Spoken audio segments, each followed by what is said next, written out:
Hello and welcome back to the channel. So today we're going to take another look at the Reliant Robin project. I've had a few more parts come in, as well as the manifold, which is now got the new studs fitted, so I can finally fit the exhaust.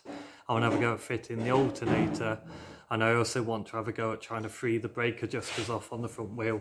When I built it up before, I tried to adjust the brakes and realised they were seized solid, so rather than mess around at that point, I wanted to spend the time to strip the brakes down, give them a good clean, free the adjusters off and then build them back up. Then if there's time, we're going to take a look at the wiring and we're going to see what does and doesn't work, so we can get an idea as to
So as you saw, we managed to get the exhaust fitted fully.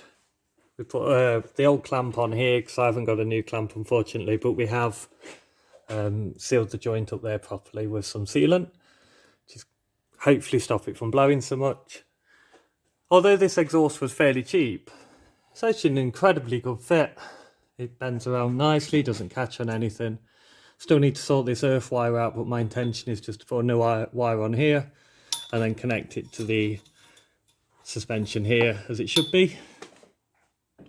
The only other thing that's really left to do under here is this bracket is broken. I've got a replacement bracket. They're the same as the Mini, so I can fit a new bracket onto there and stop the exhaust wobbling around. Then if you look up there, you can see my new studs and my new nuts, and I've also now got an alternator fitted. I've left the fan belt dangling because, quite frankly, it's in shocking condition, so I don't really want to use it. I may as well fit a new one while I'm at this stage. And as you saw, finished up the front brakes and finished up the front wheel, and it now spins a lot more free. Put the split pin in the middle of the brake, in the middle of the hub, which was missing before, so now the hub shouldn't part company with the car. So yeah, we'll drop it on the ground and do a quick update inside, but as you can see, it's coming along nicely and it's near enough finished.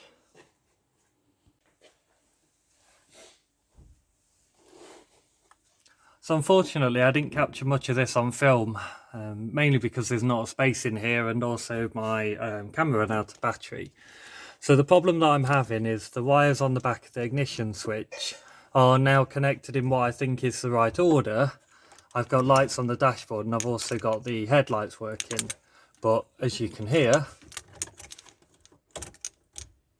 I've got nothing coming out of the back of the switch to trigger the starter motor. Now we've seen in a previous video that the starter motor does work, so I think the problem is the back of the switch is full of dirt and not contacting correctly, and it's stopping this this feed wire here, the red and white wire, from getting a feed to the starter motor. You can strip the back of these switches down, but they're full of ball bearing springs and all sorts of goodness.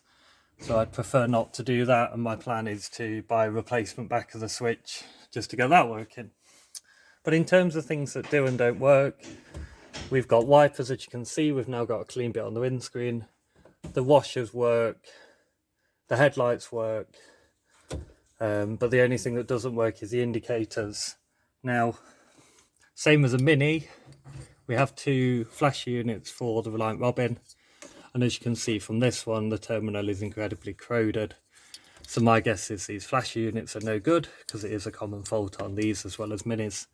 So we'll buy some new ones, and hopefully that should fix the indicators and hazards. That's recorded.